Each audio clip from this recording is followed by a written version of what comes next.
In 1969, Uranus entered the air sign of Libra. In 1995, Uranus entered the air sign of Aquarius. And now we have Uranus entering the sign of Gemini. So what happens when Uranus enters an air sign?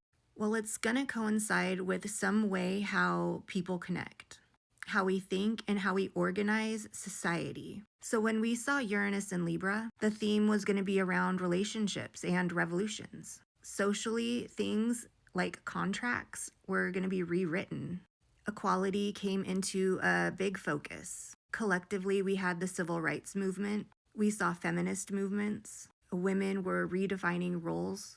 Divorce rates increased because women were finally breaking away from those traditional marriage structures. The peace and love culture questioned authority. This was around the Vietnam War era, and partnerships shifted from duty to having a choice now. Libra is how we relate, and Uranus wants to break it and then redefine it. So this brought up a pattern where society stopped accepting relationships based on obligation and started moving towards equality and moving towards personal freedom while in a connection. Now with Uranus in Aquarius, this is that digital boom where we connected humanity together as a whole. Aquarius is Uranus's home sign, so this was pure and amplified Uranian power. Collectively, the internet became mainstream. We saw emails, chat rooms, and early social media emerged.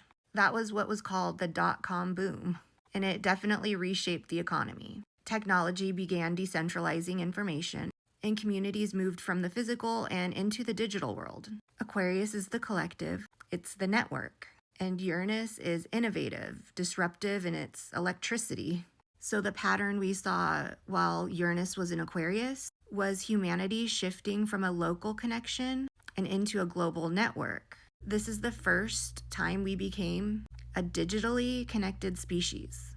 The pattern we see between Libra and Aquarius: Libra is a cardinal air sign. They're meant to redefine relationships and social contracts. And Aquarius is a fixed air sign. They're going to build systems and networks based on those ideas. So it was about freedom and equality and how we relate with each other.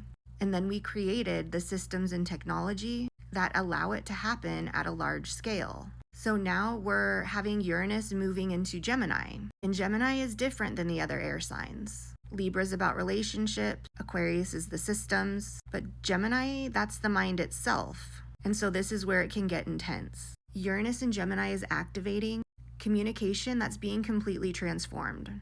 Learning is going to be shifting away from traditional education.